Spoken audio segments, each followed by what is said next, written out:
Patram pushpam phalam toyam yome bhakta prajachyati tadaham bhaktya upahitam ashrami paritatmana.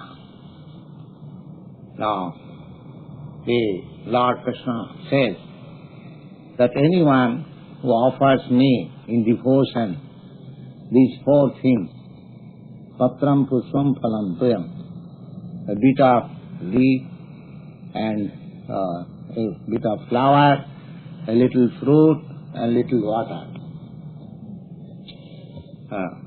So, he is pleased to take, accept. Why? Because we are offering him with devotion and love. That is the only thing. Just like if you offer me varieties of foodstuff and very palatable dishes, but if I am not hungry, then all these palatable dishes and varieties of foodstuff is useless. I cannot accept anything. Similarly, if you offer anything to the Supreme Lord, He is full. He does not require your offering. He is always being served by hundreds and thousands of goddesses of fortune. Lakshmi Sahasra Sata Sambhrama Sebhamanam. We are in the material world, we are seeking the favor of goddess of fortune. But in the spiritual world, hundreds and thousands of the goddess of fortunes, they are eagerly trying to serve the Supreme Lord. So, He is full. He has nothing to accept from you. But He likes that you should offer Him something. Just like a rich father, he does not like any help from the son. But if the son, after he is grown up, he is earning, and if you offer something to the father, he becomes very happy. This is natural. So, our connection with the Supreme Father is like that. He is not in want. He does not require anything from me, but it is for my interest. If I offer something, then I become a very pet son of my Father.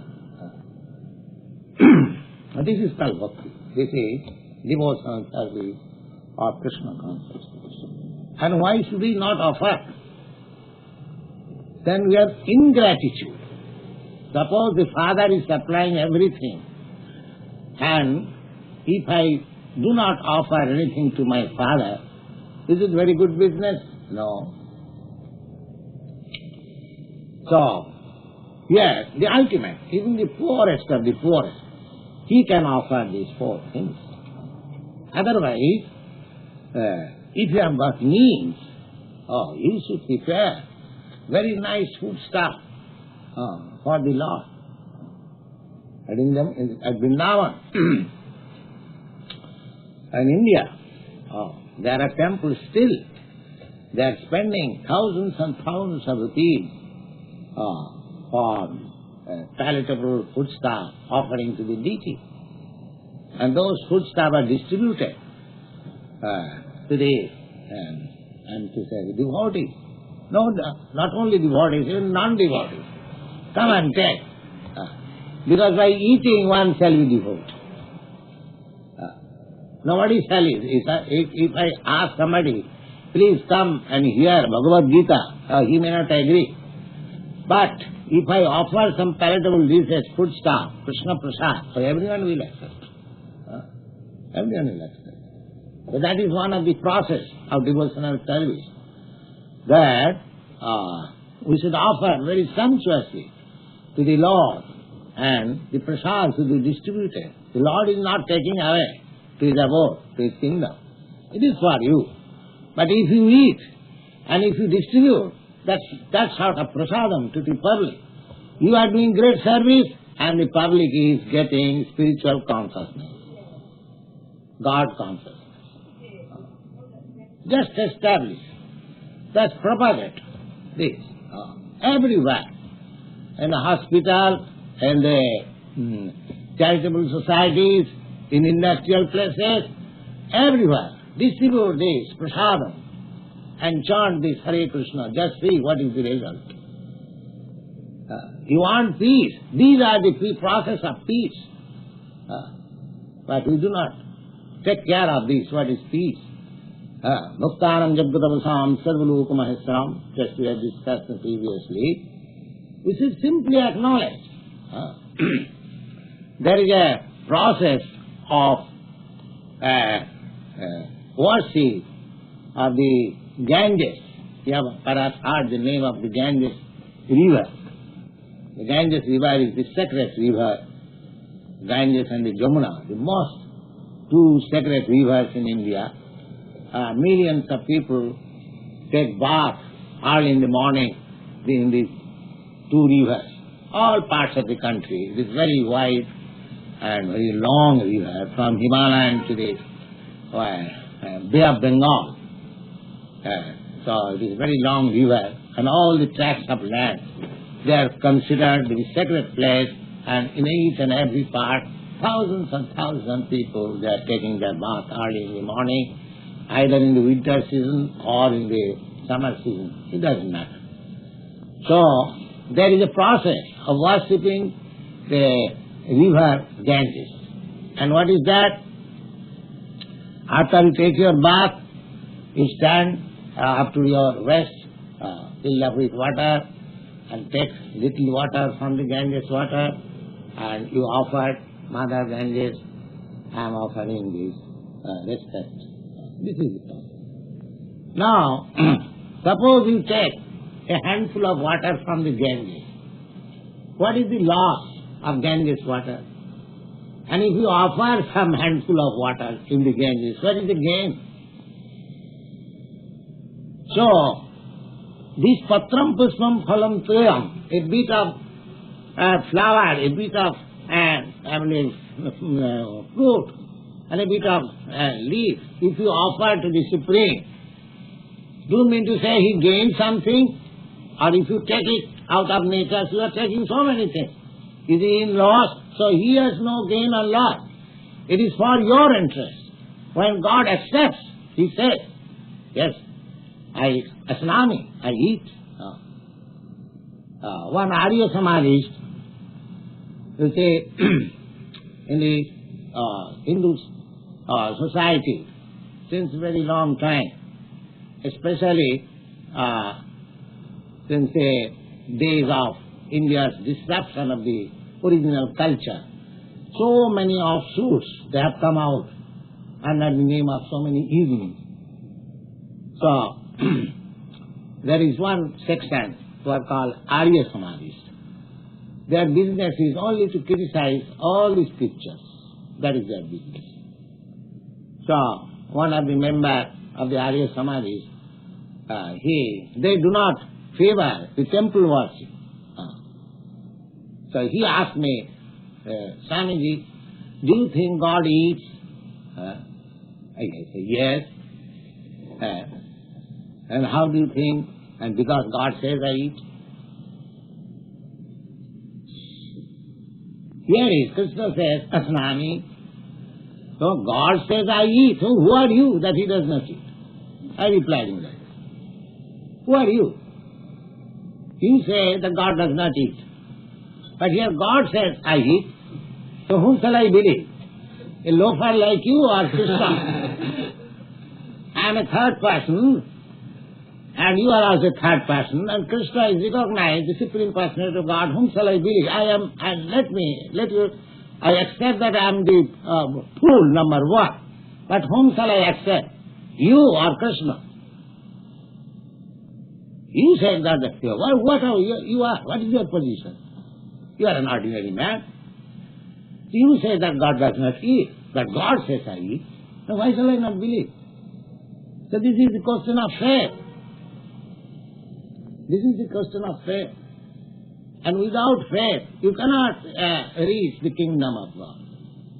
Your experimental knowledge, your so-called defective reasons, and arguments and philosophy, that will not be applicable in the transcendental field. You have to believe. You are believing in every sphere of your life. When you purchase a ticket for transferring yourself in the aeroplane, if you go on arguing whether I am purchasing ticket, whether this aeroplane will reach, whether it will not crash in the way, if you go on arguing, there is no question of getting on the aeroplane. You have to believe that aeroplane will take me to the other side. You are doing that. There is no argument. So similarly, you have to believe. You must have faith. And we see that many faithful, great acharyas and devotees of the Lord, they achieve success by this faith. Why shall I not follow them? Therefore, the Vedic literature says that you have to follow the footprints of great acharyas. Acharya means great devotees who come to teach the people in general about God consciousness or Krishna consciousness. He is called Acharya. He behaves in his life how to think of Krishna, and he teaches his students about that. He is called Acharya. Achinati Shastrani. He knows the purport of the scriptures, and he behaves in his life, and he teaches his students in that way. He is called Acharya. So we have to, in Bhagavad Gita, in the 13th chapter, you have read it, that Acharya Upasanam, you have to approach Acharya. That is the way of learning transcendental knowledge. Then all Vedic teachers. Tad vijnanatham sa gurumeva avigachet. If you want to learn that transcendental science, then you have to approach the bona fide spiritual master. Tad vijnanatham, that means that transcendental, Vigyan means science, if you want to learn. So, the Vedic literature teaches us to accept the authorized, bona fide spiritual master Acharya. The Krishna is the head of all Acharyas. He is the principal Acharya.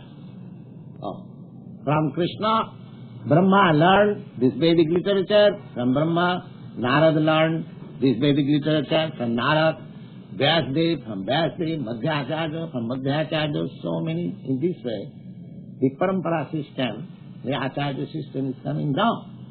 So we have to believe that. Mahajana Vena Gatasta Pantha. You have to follow the footprints of Acharya.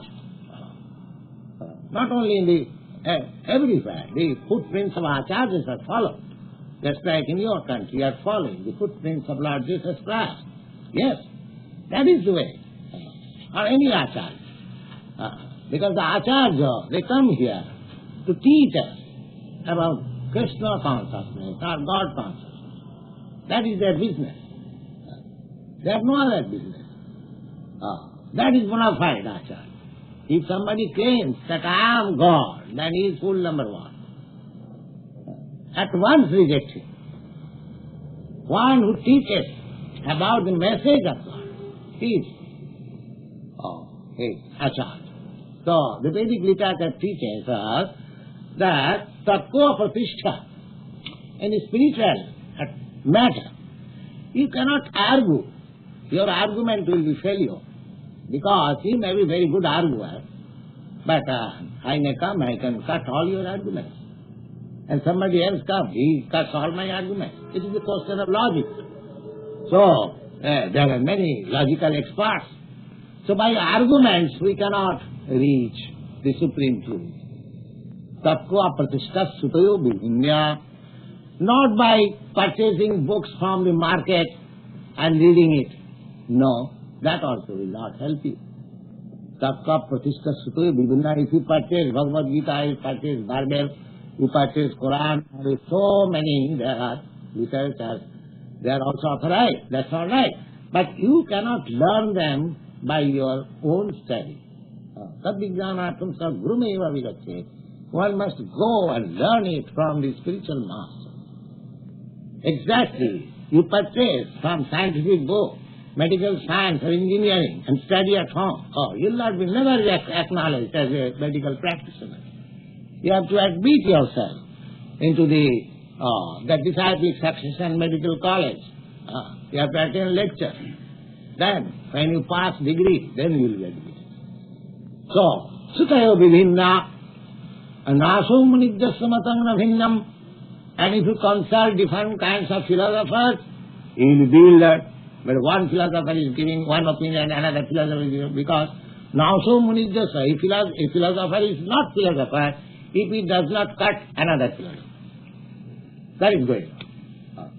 Naso munidhyasya matang bhinnam. Dharmasya tattam nitam guhayam. Therefore, the purpose of a spiritual life is very confidential. How I can learn?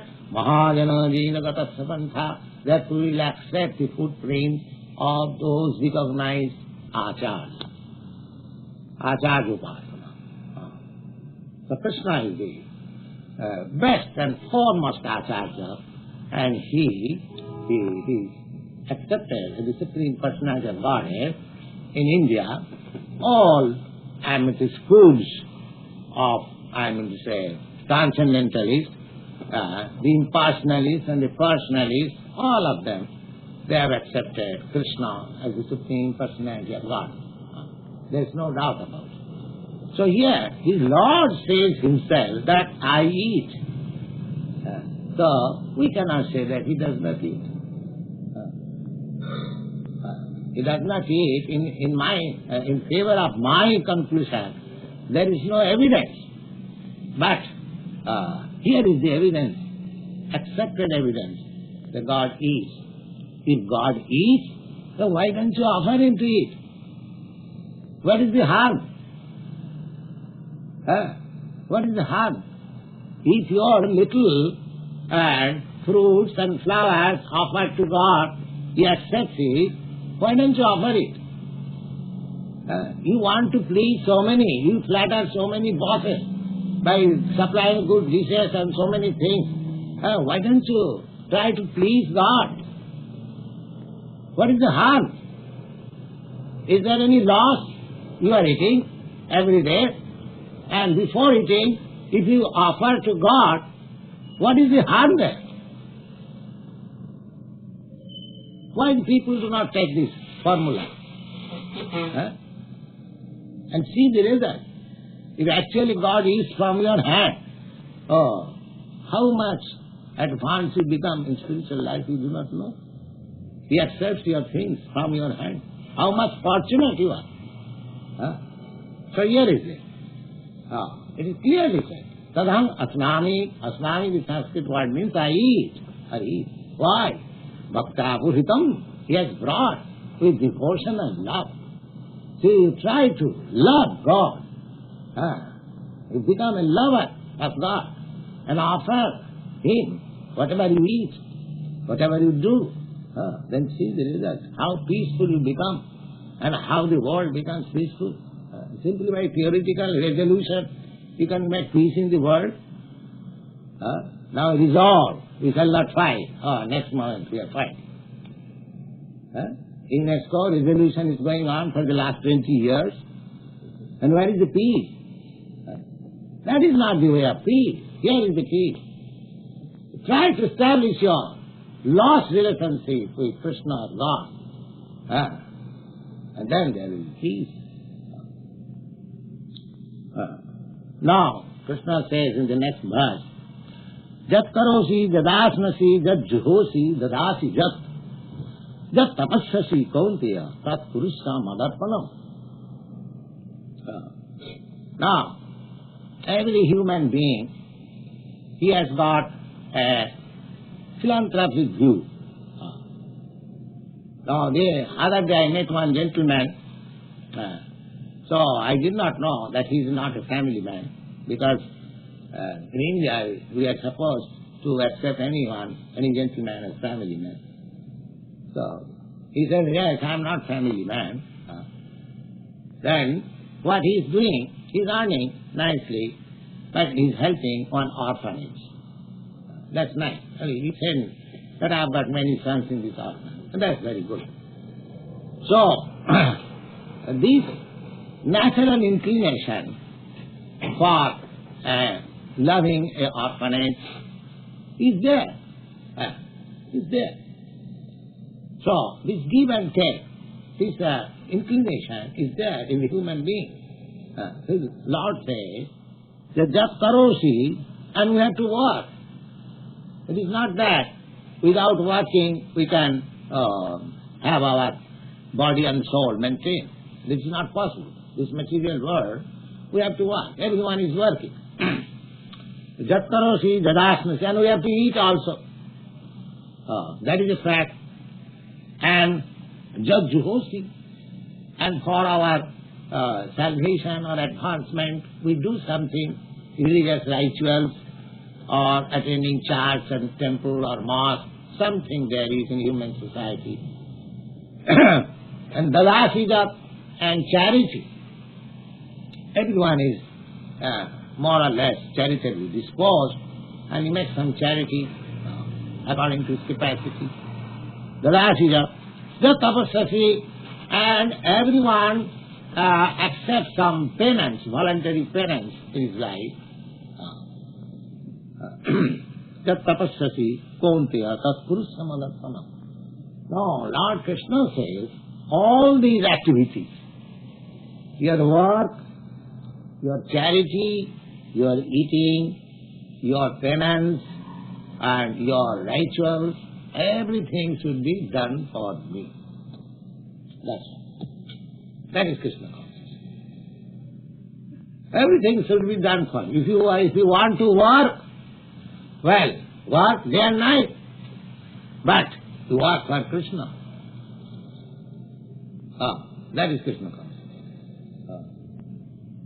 If you don't work, if you are simply eating, your father has got money and you are eating, eat for Krishna. What is that? You offer the same to Krishna and eat palatable dishes. Krishna will not take away your dishes. Simply offer it. Jadasnasi. Jadjuhosi. You are trying to elevate yourself to higher standard of life. Just try to go back to Krishna, Godhead, and try for that. Accept all kinds of austerities and penances. Jadjuhosi. Dadasija. You are making some charity, all right. Make charity for Krishna. Well, Krishna is God, and he is very rich. Why should I make charity to Krishna? No, Krishna said, Dadasija, give me that charity. Give me that charity. Krishna is not poor, but you are very proud that you try to make charity with Krishna's property. I am thinking, I come here for a short duration of life.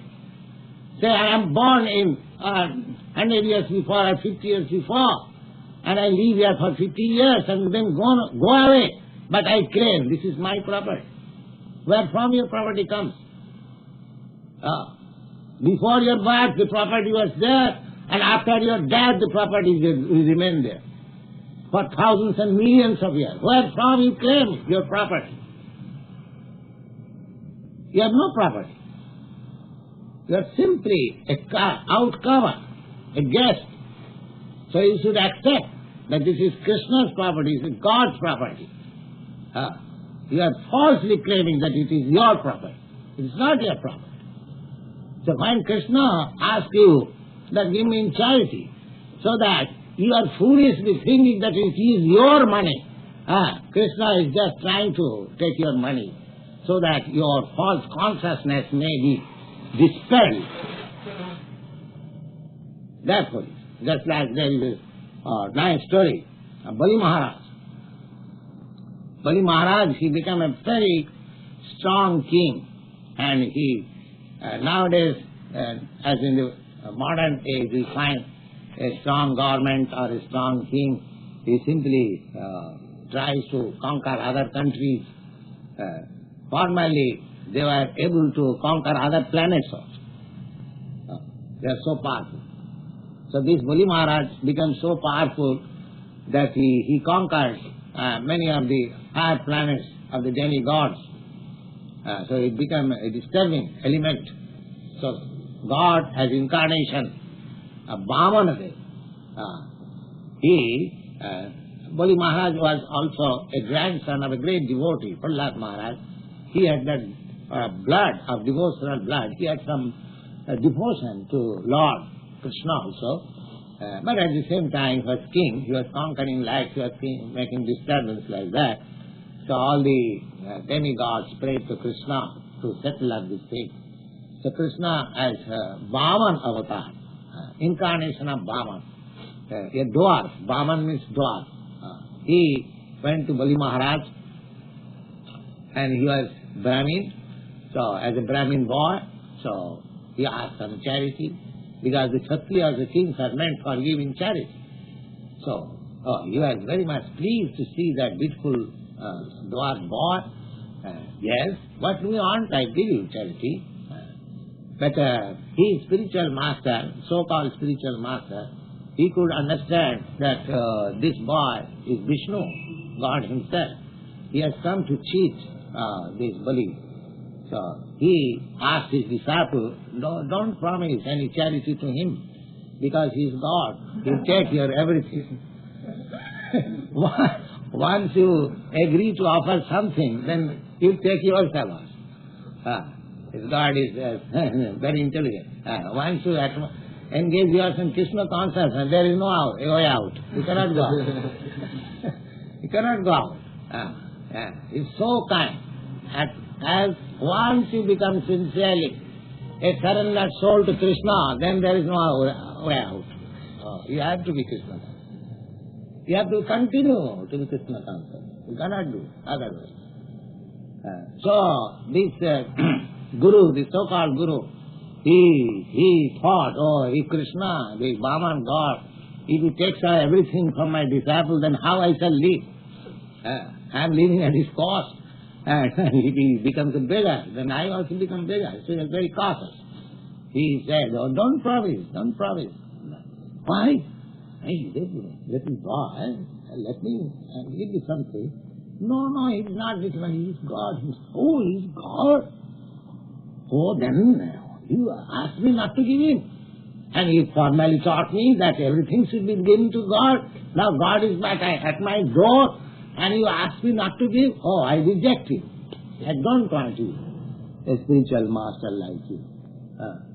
So any so-called spiritual master is against God. He should be at once rejected, just like Bali Maharaj. So Bali Maharaj is one of the Mahajans whose footprints we have to follow.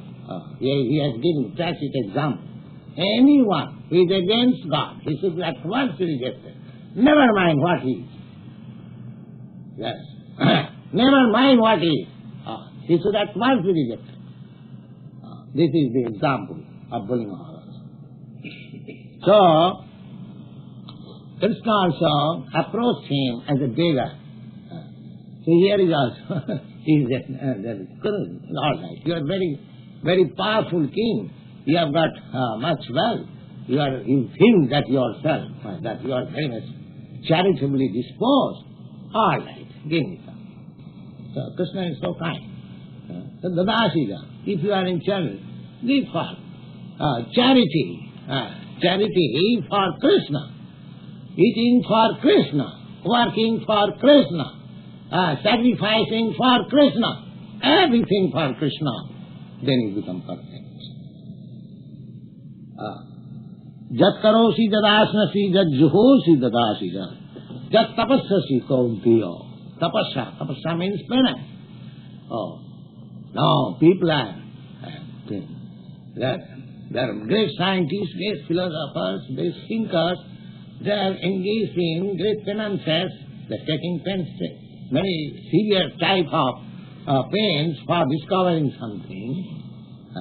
We have got that tendency, just like we have discovered this atomic bomb that requires some penance or austerity. But Krishna says that don't discover atom bomb, but discover me. If you are so painstaking, if you are so great scientist, discover me. That is not possible. You can kill. That is possible. So this is going on. That's tapasvasi, kurusatam magatam. Everything should be done for Krishna. That is the greatest civilization. That is the perfection of civilization. That is peaceful civilization. Everything for God. Thank you.